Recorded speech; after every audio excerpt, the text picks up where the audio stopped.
इस चैप्टर में हम देखेंगे स्ट्रक्चर ऑफ द एटम, मतलब कि एटम का स्ट्रक्चर कैसा होता है।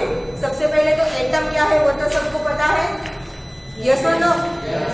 ये हमने आगे के चैप्टर्स में पढ़ा है कि एटम क्या है। ठीक है, कोई भी चीज आपके अराउंड आप कुछ भी देख रहे हो that is known as compound. Compound किससे बना है? एलिमेंट से। ठीक है, और एलिमेंट किससे बना है? सबसे छोटी चीज, जैसे कि हमारी बॉडी किससे बनी है? अलग अलग ऑर्गेन से, अलग अलग ऑर्गेन्स से बनी है। वो ऑर्गेन्स किसमें से बने होंगे? Tissues, chapter number 6। ठीक है, और वो टिश्यूज किसमें से बने हैं?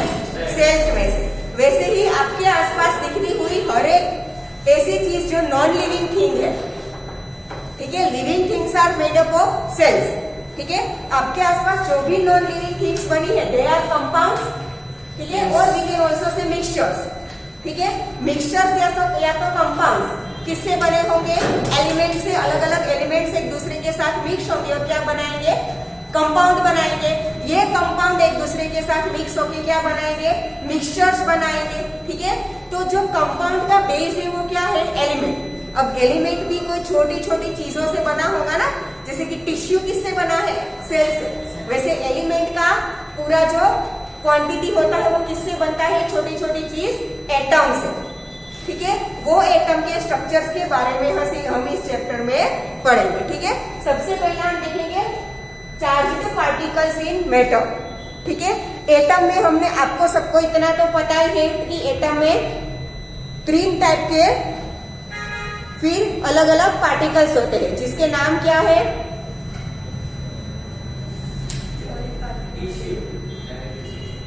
एटम के particles electron, proton and neutron होते हैं ना। ठीक है, एटम का एक बीच में छोटा सा पार्ट होता है जिसे हम न्यूक्लियस बोलते हैं। वो न्यूक्लियस के अंदर क्या होता है? Neutron and proton. और जो इलेक्ट्रॉन्स होते हैं वो न्यूक्लियस के आसपास बाहर घूमते हैं। आप ऐसा समझ लो सोलर सिस्टम में कि जो सन है वो न्यूक्लियस है। ठीक है, और बाकी के जो 8 प्लैनेट्स अपनी ऑर्बिट में सन के आसपास घूमते हैं ना, आपने 8th स्टैंडर्ड में सोलर सिस्टम पढ़ा है। ठीक है, तो वैसे ही एटम्स में होता है। जहाँ पे सन है वहां पे यहाँ पे क्या होगा? न्यूक्लियस होगा जिसमें क्या होंगे? Protons and neutrons. और जैसे 8 प्लैनेट सन के आसपास अपनी अपनी ऑर्बिट में घूमते हैं, वैसे ही न्यूक्लियस के आसपास इलेक्ट्रॉन्स अपनी अपनी ऑर्बिट्स में घूमेंगे। जैसे कि एक प्लैनेट है, 8 प्लैनेट टोटल सोलर सिस्टम में टोटल 8 प्लैनेट्स है। वो कोई भी प्लैनेट अपनी ऑर्बिट छोड़ के दूसरे प्लैनेट की ऑर्बिट में नहीं जाता। वैसे यहाँ पे इलेक्ट्रॉन में ऐसा नहीं होता। जब तक आप कुछ मिक्स ना करो तब तक वो अपनी ऑर्बिट में ही घूमे। जब वो दूसरे एटम्स के साथ मिक्स होगा तब वो इलेक्ट्रॉन अपनी ऑर्बिट छोड़ के दूसरी ऑर्बिट में जा भी सकता है। क्लियर? ठीक है, उसी के बारे में हम इस चैप्टर में देखेंगे। ठीक है, चलो। In matter is made of atoms and molecules. Atoms of one element are different from the atoms of another element. Different atoms combine together to form different substances. It was earlier believed that atoms are indivisible, but now we know that atoms are divisible and that atoms have an inner structure. पहले क्या माना जाता था कि atom है वो divisible नहीं है, मतलब कि एटम है वो सबसे छोटी लास्ट चीज है जो अब किसी भी और कोई पार्ट्स में डिवाइड नहीं होती है। बट जैसे जैसे उस पर रिसर्च किया गया तो पता चला कि एटम्स को भी हम अलग अलग 3 पार्ट्स में डिवाइड कर सकते हैं। एक तो इलेक्ट्रॉन, दूसरा प्रोटॉन और तीसरा न्यूट्रॉन। ठीक है, और एटम के पास अपना एक इनर स्ट्रक्चर होगा जिसमें प्रोटॉन एंड न्यूट्रॉन होंगे और आउटर स्ट्रक्चर में क्या होगा? इलेक्ट्रॉन। ठीक है, जैसे सोलर सिस्टम में हर एक ऑर्बिट में एक ही प्लैनेट रिवॉल्यूशन करता है। अर्थ की अपनी ऑर्बिट में अर्थ अकेला है, वीनस की ऑर्बिट में वीनस अकेला है। वैसे एक प्लैनेट की ऑर्बिट में और कोई चीज नहीं आती, वो प्लैनेट अकेला होता है। वैसे इलेक्ट्रॉन में ऐसे नहीं होता। एक ही ऑर्बिट में दिख रहे हैं आपको यहाँ पे 2 इलेक्ट्रॉन्स, ठीक है, यहाँ पे आपको 1 2 3 4 5 6, ठीक है, इलेक्ट्रॉन्स ऑर्बिट में घूमते हैं। इसका मतलब ये नहीं है कि वो इलेक्ट्रॉन की अकेले की अपनी ऑर्बिट है। एक ही ऑर्बिट में मिनिमम 1 इलेक्ट्रॉन, मैक्सिमम 8 इलेक्ट्रॉन आ सकते हैं, ठीक है। The phenomenon of static electricity hinted at the presence of particles in matter. Static electricity याद है? 8th स्टैंडर्ड का साइंस। क्लॉथ के साथ ग्लास रोड को रब करो तो स्टैटिक इलेक्ट्रोस्टैटिक फोर्स प्रोड्यूस होता है। याद है वो वाला चैप्टर 8th साइंस का? ठीक है, वो static electricity is because of this electrons revolving in orbits. Orbits में घूमते हुए इलेक्ट्रॉन की वजह से होता है। इलेक्ट्रॉन वहां से निकल के दूसरे ऑब्जेक्ट में चले जाए तो ये खुद क्या बन जाएगा? पॉजिटिव। और जो ऑब्जेक्ट में चले गए वो ऑब्जेक्ट क्या बन जाएगा? नेगेटिव। तो ये पॉजिटिव नेगेटिव दोनों एक दूसरे से क्या है? ऑपोजिट है, इसीलिए एक दूसरे से क्या होते हैं? अट्रैक्ट होते हैं। क्लियर? ठीक है। In our day-to-day life, there are certain actions that make us aware of the electrifying effect caused between two different materials. देखो, पॉलीथीन बैग को आप दीवार के साथ क्या करोगे? थोड़ा रब करोगे, ठीक है, दीवार के साथ थोड़ा घिसो उसे, फिर उस पॉलीथीन बैग को अपने हाथ के पास लेके आओ तो आपके हाथ के जो छोटे छोटे बाल होते हैं ना, वो ऐसे खड़े होते हुए आपको दिखेंगे, ठीक है। तो वो पॉलीथीन बैग आपके हाथ के वो बालों को क्या करती है? वो अट्रैक्ट करती है, ठीक है।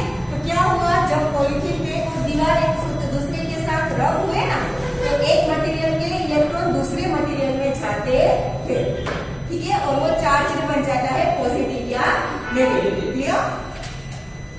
For example, run a comb through your dry hair and bring it near bits of paper. Wow, they get attached to your comb. What made this happen? Well, it happens due to static electricity. Let us perform an activity to understand what static electricity is. Take a glass rod and rub it over a piece of silk cloth. When this glass rod is brought near bits of paper, they are attracted towards it. The glass rod attracts the small pieces of paper because it gets charged and develops positive electric charge on it. A silk cloth also develops a negative electric charge simultaneously. देखो, जब glass rod को silk cloth के साथ रब करते हो तब glass rod में से इलेक्ट्रॉन किस पर जाएंगे? सिल्क के क्लॉथ। तो सिल्क के क्लॉथ पर इलेक्ट्रॉन ग्लास रोड में से नए आए, दैट मीन्स कि उसके पास इलेक्ट्रॉन बढ़ गए, तो उसके पास क्या आया? Negative charge. और ग्लास रोड में से इलेक्ट्रॉन कम हो गए, इसीलिए उसके पास क्या आया? Positive charge. क्लियर? ठीक है। These charges are static in nature. That is, they do not move from one object to the other and are thus called static electric charge. Where does this charge come from? This charge comes from the atoms present within the comb and glass rod. These activities show that some charged particles are present in matter and that atoms are divisible. Discovery of the electron. In 1897, an English chemist, J.J. Thomson, conducted some experiments on the structure of an atom. Thomson discovered that there existed some particles in an atom. He carried out his experiments using a cathode ray tube. A cathode ray tube is a glass tube that can contain a gas at very low temperature. There are two metal plates at the two ends of the tube. The metal plate connected to the negative terminal of a battery is the cathode, while the metal plate connected to the positive terminal is the anode. ठीक है, सबसे पहले atoms के अंदर सबसे पहले electron होते हैं, ऐसा बताने वाला जे फंक्शन, देखो ये क्वेश्चन 1 मार्क में आ सकता है, ठीक है। फिल इन द ब्लैंक्स के फॉर्म में या तो ट्रू फॉल्स में जे फंक्शन की जगह पे कोई और साइंटिस्ट का नाम रख दे तो वो फॉल्स हो जाएगा, ठीक है। या तो जैसे जे फंक्शन के साथ इलेक्ट्रॉन की जगह पे प्रोटॉन या न्यूट्रॉन रख दे तो वो भी फॉल्स हो जाएगा, ठीक है। 1 मार्क के क्वेश्चन आंसर में पूछ सकते हैं, ठीक है। 1 वर्ड के आंसर जो आप लिख सकते हो उसमें भी पूछ सकते हैं, ठीक है। तो इलेक्ट्रॉन की डिस्कवरी को किसने की? जे फंक्शन। क्या लिया था उसने? Cathode ray tube. Cathode ray tube के आगे के पार्ट में उसने 2 मेटल की प्लेट्स लगाई। एक प्लेट को बैटरी के नेगेटिव टर्मिनल के साथ ज्वाइन किया, उस प्लेट को क्या नाम दिया? कैथोड। दूसरी प्लेट को पॉजिटिव टर्मिनल के साथ ज्वाइन किया, उसे क्या नाम दिया? एनोड, ठीक है। Thomson observed that when a high voltage was applied between the 2 metal plates of the cathode ray tube, the cathode emitted rays. These rays were called cathode rays. क्या किया उसने? जब high voltage electricity switch on करके जब high voltage का power उसने apply किया, हमेशा याद रखना, ये आप 10th स्टैंडर्ड में पढ़ोगे, पर एक सेंटेंस हमेशा याद रखो कि इलेक्ट्रिसिटी जो होती है ना, ये जो फैन ट्यूबलाइट्स वगैरह चलाने के लिए, वो इलेक्ट्रिसिटी हमेशा पॉजिटिव टर्मिनल से निकल के नेगेटिव टर्मिनल में जाती है, ठीक है। तो इतना याद रखना कि इलेक्ट्रिक चार्ज की डायरेक्शन क्या होती है? From positive terminal to negative terminal. तो यहाँ पे पॉजिटिव टर्मिनल में से जब उसने स्विच ऑन किया तो पॉजिटिव टर्मिनल में से निकल के जब इलेक्ट्रिक चार्ज नेगेटिव टर्मिनल में फिर से बैटरी के अंदर चला गया, ऐसे कंटिन्यू वो चलता है, ठीक है। तो चला गया तो उसने जब हाई वोल्टेज का पावर अप्लाई किया तो उसने देखा कि ये जो कैथोड ट्यूब थी, कैथोड प्लेट थी, उसमें से रे निकलते थे और वो कैथोड में से निकले, इसीलिए उसने नाम क्या दिया उसे? कैथोड रेज, ठीक है। और इसीलिए इस ट्यूब को नाम दिया गया कैथोड रे ट्यूब, ठीक। They consisted of a stream of particles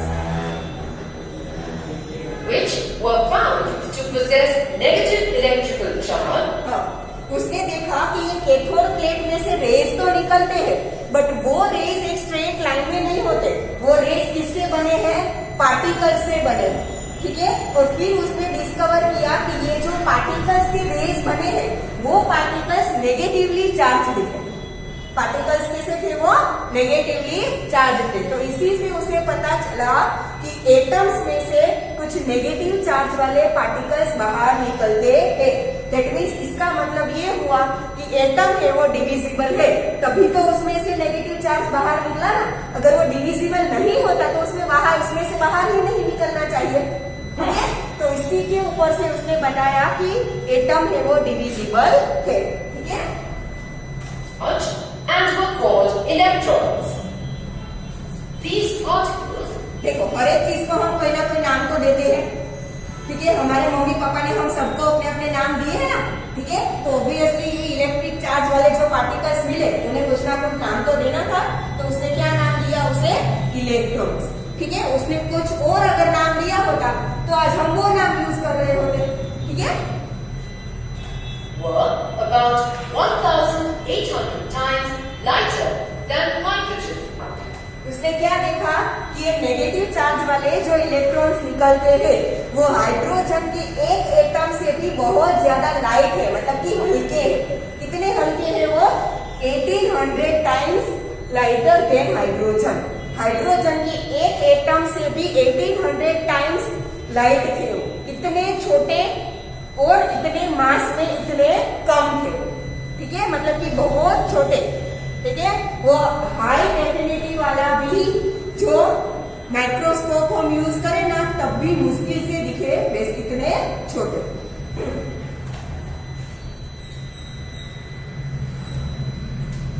Electrons are present in the atoms of all the elements. An electron is denoted by the letter E. Its mass is considered to be negligible and its charge is -1. देखो, electron का मास negligible है। क्यों? क्योंकि एक hydrogen, हमें पता है कि एलिमेंट, सबसे पहला एलिमेंट कौन सा है? हाइड्रोजन। ठीक है, एलिमेंट्स के आप नाम लिखते हो ना, तो सबसे पहला एलिमेंट कौन सा आएगा? हाइड्रोजन। मतलब कि वो सारे एलिमेंट्स में सबसे ज्यादा हल्का कौन है? हाइड्रोजन। उस हाइड्रोजन से भी 1800 टाइम्स लाइटर, तो कितना हल्का होगा? ठीक है, इसीलिए उसका मास क्या लिया गया? नेग्लिजिबल। ऐसा माना गया कि उसका अपना कोई मास ही नहीं है। ठीक है, तो वो नेगेटिवली चार्ज थे, इसीलिए एक इलेक्ट्रॉन का चार्ज क्या लिया गया? -1। अगर 2 इलेक्ट्रॉन हो गए तो क्या हो जाएगा? -2। 3 इलेक्ट्रॉन्स हो गए तो -3। Clear? The discovery of electrons indicated that atoms were not indivisible. After the discovery of electrons, scientists thought that atoms had some internal structure. Discovery of the proton. Nucleus में प्रोटॉन्स एंड न्यूट्रॉन्स होते हैं ना, ठीक है। तो सबसे पहले J Thomson ने इलेक्ट्रॉन की डिस्कवरी की।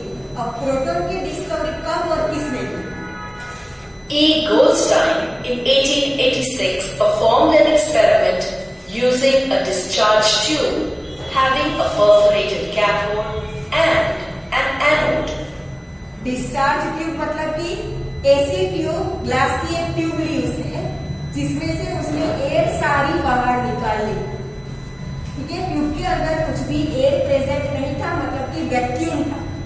ठीक है, उसे क्या बोलते हैं?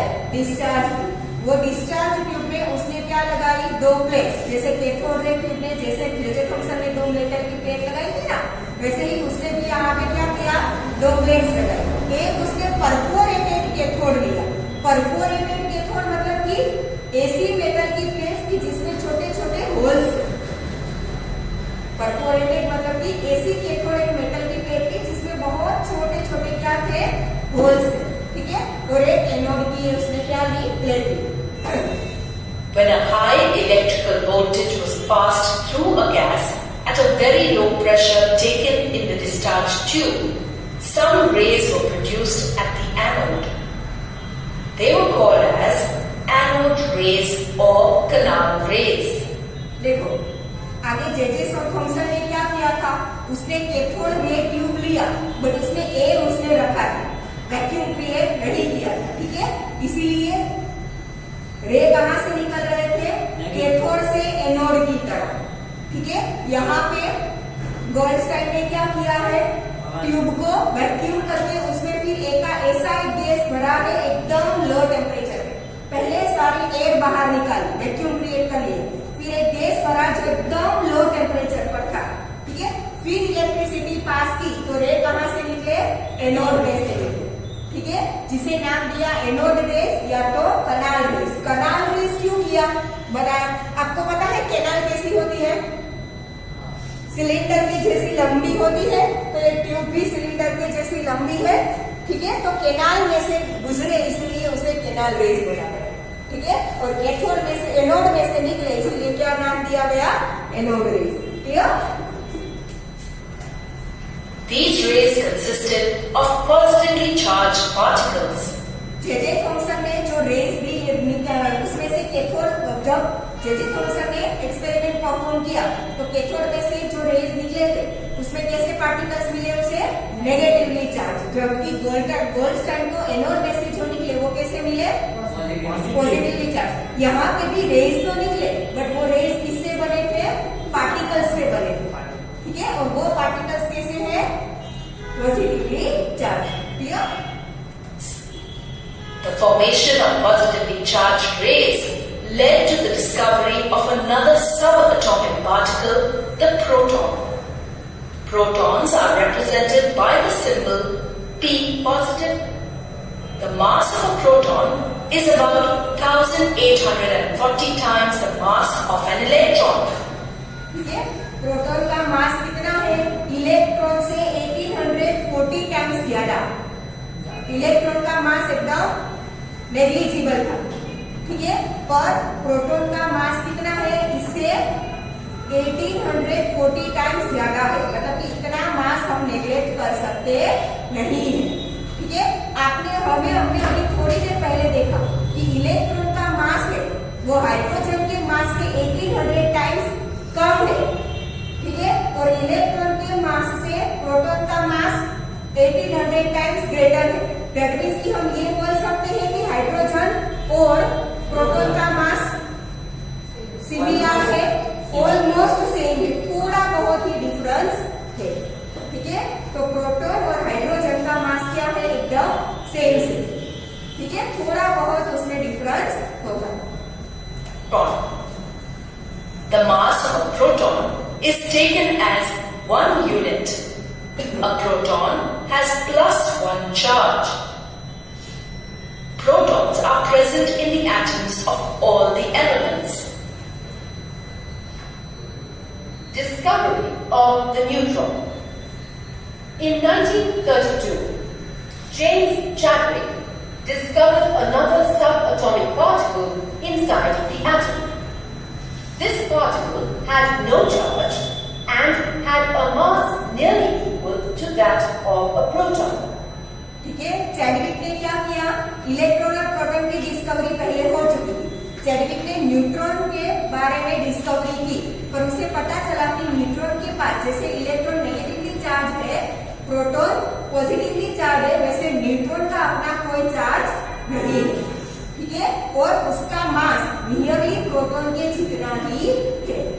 ठीक है, It was present in the nucleus along with the proton. He named it as neutron.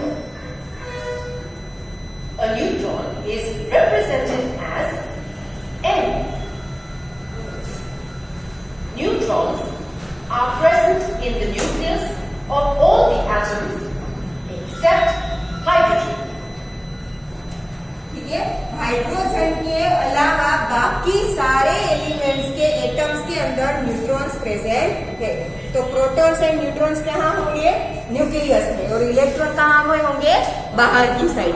ठीक है, एक हाइड्रोजन के अंदर न्यूट्रॉन नहीं है, बाकी सारे एलिमेंट्स के एटम में हमें न्यूट्रॉन मिलेगा। ठीक है, Let's do a quick check.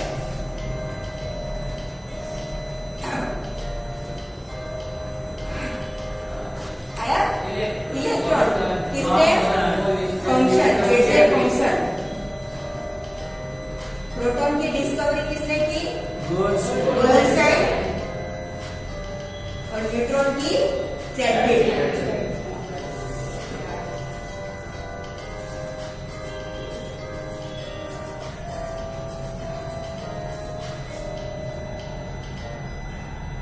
The structure of an atom. Dalton's contribution. In 1808 AD, Dalton, a British chemist, provided his basic theory about the nature of matter. According to his theory, all matter is made up of very small particles called atoms. Atoms are indivisible particles which cannot be created or destroyed in a chemical reaction. देखो, अभी हमने थोड़ी देर पहले ऐसा देखा कि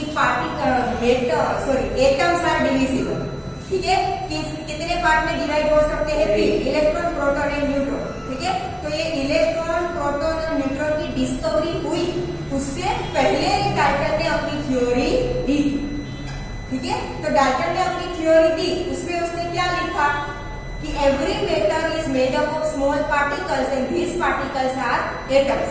ठीक है, हर एक चीज कोई छोटे छोटे पार्टिकल से बनी होगी जिसे हम एटम नाम देते हैं।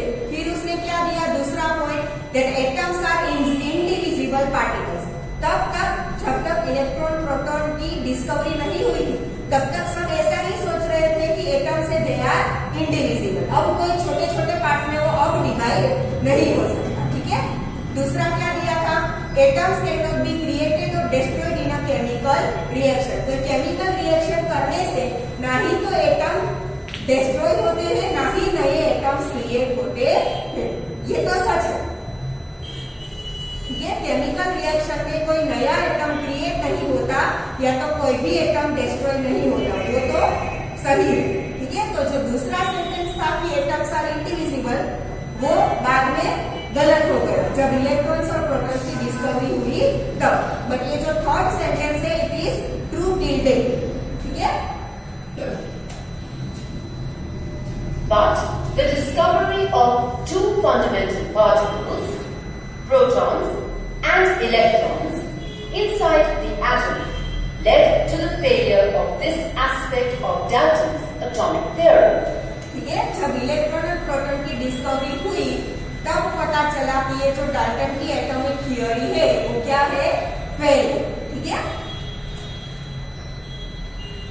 Scientists proposed various theories to explain the structure of an atom. Based on their theories, they proposed various atomic models. हर एक साइंटिस्ट ने अपना अपना एटम का अलग अलग क्या दिया, मॉडल दिया, क्योंकि तब तक किसी को मॉडल दिया और मॉडल के ऊपर से उन लोगों ने थ्योरी भी लिखी। ठीक है, अपना अपना सबने क्या दिया था, मॉडल दिया था कि एटम से वो ऐसे बने होंगे। देखो, पहले डाल्टन की एटॉमिक थ्योरी फेल है, वो सबको पता चल गया। फिर धीरे धीरे इलेक्ट्रॉन की और न्यूट्रॉन की क्या हुई, डिस्कवरी हुई। फिर हर एक साइंटिस्ट ने अपना अपना एटम का मॉडल दिया कि न्यूट्रॉन, ये जो प्रोटॉन और इलेक्ट्रॉन है वो इस तरह से एटम के अंदर अरेंज होते होंगे, और उस हिसाब से अपनी अपनी क्या दी उन लोगों ने, थ्योरी। ठीक है, तो ये सारे मॉडल्स हम बारी बारी से देखेंगे कि कौन से साइंटिस्ट ने कौन सा मॉडल दिया था, और लास्ट में वो मॉडल की जो अब हम पढ़ रहे हैं कि न्यूक्लियस के अंदर प्रोटॉन और न्यूट्रॉन होता है और इलेक्ट्रॉन है वो आउटर ऑर्बिट में होता है। A British physicist, J. Thomson, was the first scientist to propose a model for the structure of the atom. Thomson's model of an atom. Thomson proposed a model of an atom to be similar to a plum pudding. He proposed that an atom consists of a positively charged sphere where the electrons are embedded in it. देखो, J Thomson ने क्या किया कि जैसे mummy दाल बनाती है और दाल के अंदर सारी चीजें कैसे तैरती होती है ना। ठीक है, मम्मी तड़का लगाती है तो बहुत सारी चीजें डालती है ना, राई जीरा वगैरह, वो सारी चीजें उसमें क्या होती है, तैरती है। ठीक है, तो वैसे ही उसने बोला कि एटम है वो पॉजिटिव चार्ज का क्या है, स्फीयर है। ठीक है, और उसके अंदर इलेक्ट्रॉन्स नेगेटिव चार्ज यहाँ से वहां घूमता होगा। ठीक है, पर बाद में ये क्या हुआ, फेल हो गया। ठीक है, The positive and negative charges are equal in magnitude. So, the atom as a positive and negative charges are equal in magnitude, मतलब कि जितना पॉजिटिव है उतना ही नेगेटिव चार्ज होगा। whole is electrically neutral. But his model could not explain the results of experiments carried out by other scientists like Rutherford and Bohr. देखो, उसके बाद में थॉमसन ने अपना मॉडल दिया, उसके बाद रुदरफोर्ड और बोहर ने बहुत सारे एक्सपेरिमेंट्स किए।